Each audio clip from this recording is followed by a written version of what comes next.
بسم الله الرحمن الرحيم وعن ونagsan daawadayaal halkani waa rasmi TV kuna soo dhawaada war wixii naga soo gaaray dalka iyo daafaha dunida qodobada wararkeena ugu waaweyn waxa kamid ah madaxweyne xasan sheekh maxamuud oo carabka ku adkeeyay in mas'uul kasto oo ka tirsan dawladda federaalka Soomaaliya ay waajib ku tahay inuu isticmaalo baasaboorka Soomaaliga madaxweynaha Soomaaliland Cabdiraxmaan Cirro oo qorsheynaya inuu mar kale u safro Israel dawladda Soomaaliya oo sheegtay in ciidanka nabad ilaalinta midowga Afrika ay si joogi doonaan dalka xuutiyiinta Yemen oo Sacuudiga weerar uga soo bilaabay Ciraaq qodobadaas iyo kuwa kale oo faahfaahsan ayaad maqli doontaan u diyaar garooba daawadayaal aynu ku bilownay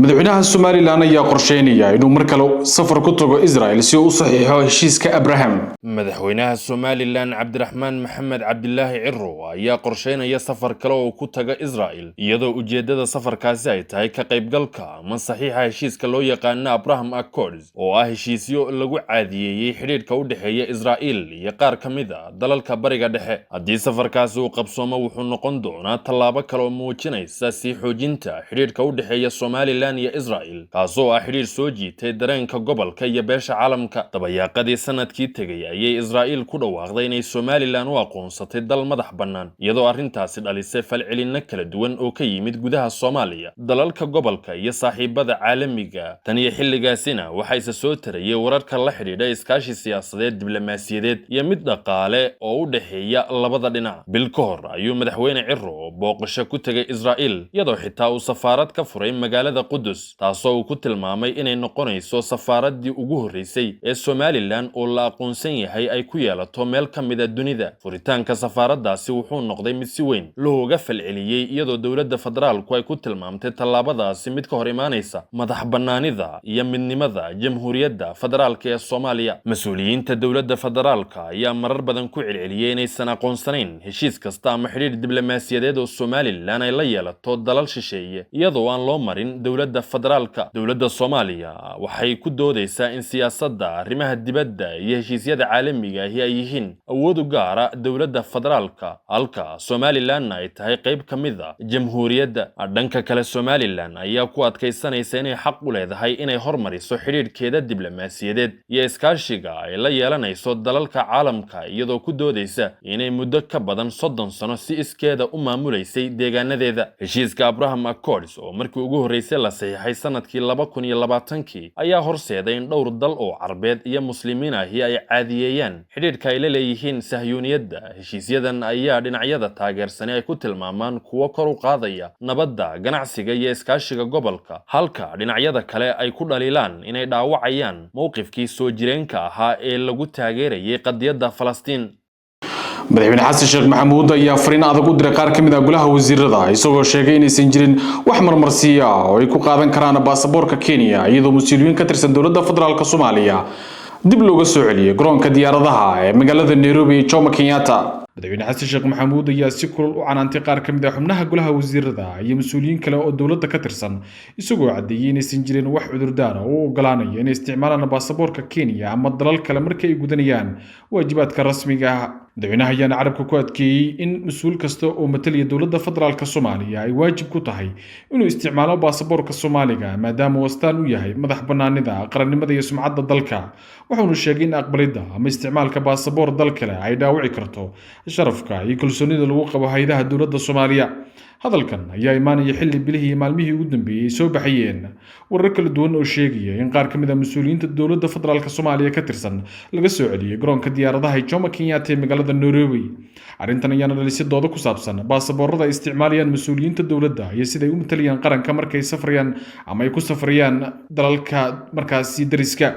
madaxweyne xasan sheekh maxamuud ayaa sidoo kale la sheegay inuu bixiyay amar adag oo ku wajahan dhammaan hay'adaha dawladda kaas oo lagu faray in mas'uuliyiinta si rasmi ah u isticmaalaan baasaboorka Soomaaliga isla markaana laga fogaado adeegsiga baasaboorada dalalka kale markay matalayaan dawladda go'aankan ayaana qayb ka ah dadaalada lagu xoojinayo haybadda dawladnimada iyo kor u qaadida kalsoonida lagu qabo baasaboorka Soomaaliyeed iyadoo muddooyinkii dambe ay jireen dadaalo lagu horumarinayo aqoonsiga iyo sumcadda baasaboorka Soomaaliga ee caalamka warbaahinta gudaha Kenya ayaa si weyn u qaada dhigaysay maalmihii ugu dambeeyay mas'uuliyiinta Soomaaliyeed ee laga celiyay garoonka diyaaradaha Jomo Kenyatta ee magaalada Nairobi. Dhacdadan ayaana si weyn loogu falanqeynayay gudaha Soomaaliya iyo Kenya iyadoo dad badan u arkeen fariin cad oo madaxweyne Xasan Sheekh Maxamuud u diray dhammaan mas'uuliyiinta dowladda taasoo ku saabsan ilaalinta karaamada qaranka iyo ku dhaqanka habraacyada rasmiga markay matalayaan Jamhuuriyadda Federaalka Soomaaliya.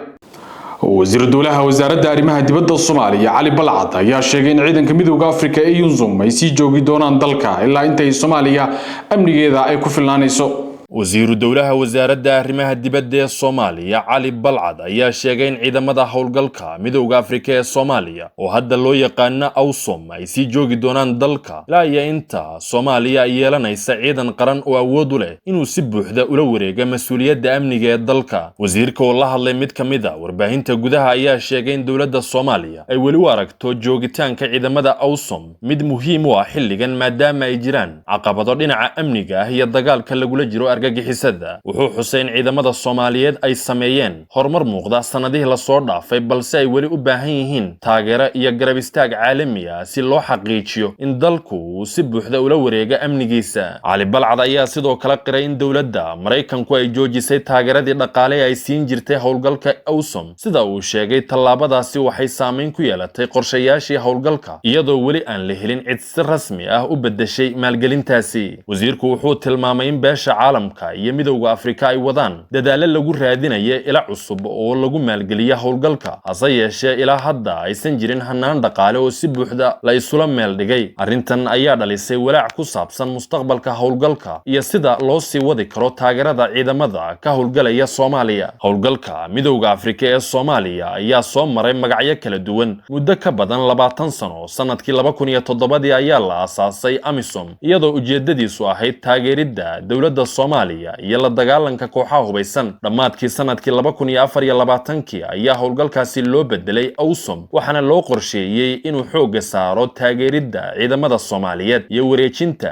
mas'uuliyadda amniga. muddooyinkii u dambeeyayna waxay soo tarayay doodaha ku saabsan cidda bixin doonta kharashaadka howlgalka gaar ahaan kadib markii Mareykanku hakiyay taageeradiisii dhaqaale. jamciyadda quruumaha ka dhaxaysa midowga Afrika iyo dalalka deeq-bixiyayaasha ayaa wada tashiyo lagu doonayo in xal waara loogu helo maalgelinta howlgalka wada si aanay hakad u gelin howlaha amni ee Soomaaliya. dhinaca kale dowladda federaalka ayaa sii wada dadaalada lagu dhisayo ciidan qaran oo awood u leh inuu si madax bannaan u sugo ammaanka dalka. dowladda ayaana hore u sheegtay in tababarada iyo qalabaynta ciidamadu ay ka mid yihiin mudnaanta ugu weyn ee hortaala si mustaqbalka dhow ay ciidamada shisheeye uga baxaan Soomaaliya iyadoo aan la wiiqin amniga. hadalka wasiiru dowlaha arrimaha dibadda Cali Umar Balcad ayaa ku soo beegmaya xilli ay sii xoogaysanayaan doodaha ku saabsan mustaqbalka howlgalka AUSOM, qaabka loo maalgelin doono iyo waqtiga ay ciidamada midowga Afrika si buuxda uga bixi doonaan Soomaaliya. inkastoo dowladdu ay ku adkaysanayso in hadafku yahay in ciidamada Soomaaliyeed ay la wareegaan amniga dalka, haddana waxay caddaysay tani in AUSOM ay sii joogi doonto dalka inta laga xaqiijinayo in Soomaaliya ay yeelato ciidan ku filan oo si buuxda u difaaci kara ammaanka iyo xasiloonida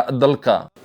xuutiyiinta Yemen oo Sacuudiga weerar uga soo bilaabay Ciraaq. kooxda xuutiyiinta Yemen ayaa qaar kamid ah weeraradii ugu dambeeyay lagu qaaday Sacuudi Carabiya ka soo fulisay gudaha Ciraaq iyadoo gacan ka helaysa kooxo hubeysan oo Ciraaqiyiin ah oo xiriir la leh Iiraan sida ay sheegeen saraakiil gobolka ka tirsan. qiimeynay sameeyeen Sacuudi Carabiya iyo qaar kamid ah dalalka saaxiibada yihiin ayaa muujinayay in weerarada loo fuliyay si wada jir ah isla markaana ay kormeeriyeen xubno ka tirsan ciidanka ilaalada gacanka Islaamiga ee Iiraan. xogtan ayaana ka duwan warbixinada rasmiga ilaa ay hadda laga bixiyay weerarada kuwaas oo xuutiyiinta ay mas'uuliyadoodu sheegteen halka Sacuudi Carabiya ay si rasmi ah ugu eedeysay kooxo hubeysan oo Ciraaqiyiin ah. xogtan ayaana ka duwan warbixinada rasmiga ilaa ay hadda laga bixiyay weerarada kuwaas oo xuutiyiinta ay mas'uuliyadoodu sheegteen halka Sacuudi Carabiya ay si rasmi ah ugu eedeysay kooxo hubeysan oo Ciraaqiyiin ah oo taageero ka hela Tehraan. dowladda Ciraaq ayaa dhinaca kale sheegtay in baaritaan ku sameynayso arrintan. weeraradan ayaa waxaa kamid ah gantaalo iyo diyaaradaha aan duuliyaha lahayn oo lagu bartilmaameedsaday xarumo shidaal oo ku yaala bariga Sacuudi Carabiya halkaas oo ku yaalaan qaar kamid ah goobaha ugu muhiimsan ee boqortooyada ka soo saarto ku keediso kuna dhoofiso saliidda. Mareykanka iyo Sacuudi Carabiya ayaa jawaab ahaan duqeymo wadajir ah ka fuliyay goobo ku yaala Ciraaq oo ay sheegeen inay isticmaalaan kooxo hubeysan oo Iiraan ay taageerto. taliska dhexe ee Mareykanka ayaa sheegay in duqeymaha lagu bartilmaameedsaday kooxo halkaasi ku sugnaa warbaahinta taageertay Iiraan ayaa duqeymaha kadib baahisay tacsiil loo diriyo xubnaha geeriyooday dagaalyahano Ciraaqiyiin iyo hal xubin oo ka tirsan Xuutiyiinta Yemen taasoo sii xoojisay tuhunka ku saabsan iskaashiga tooska ee kooxdaasi. falanqayaasha ayaa sheegaya in dalka Ciraaq uu noqday xarun muhiim u ah dhaqdhaqaaqyada kooxaha Iiraan ay taageerto gaar ahaan kadib ridistii dowladii Bashaar al-Assad ee Suuriya iyo wicitaankii xooganaa ee ururka Xisbullah ee Lubnaan. baaxadda dhulka Ciraaq deegaanada bannaan iyo awoodaha xadidan ee dowladda dhexe ayay ku leedahay qaar ka mid ah kooxaha hubeysan ayaa dalkaasi ka dhigaya meel laga abaabuli karo weeraro qarsoodi ah. xadka u dhexeeya Sacuudi Carabiya ayaa dhirarkiisu ka badan yahay 800 oo mitir oo ay adag tahay in si buuxda loo ilaaliyo taasoo fududeyn karta in gantalaan duuriyaal lahayn loo soo diro gudaha Ciraaq. saraakiil ka tirsan dalalka khariijka ayaa boqolaal weerar oo lagu qaaday Sacuudi Carabiya kuwii Imaaraadka Carabta ku yeediyay ka howlgala gudaha Ciraaq. waa tahay guud ahaan daawadayaal intaasi ayaynu ku soo afmeerinaa warkii rasmi TV warkan kan xiga intaynu ku kulmi doono sidaas iyo amaan Allah.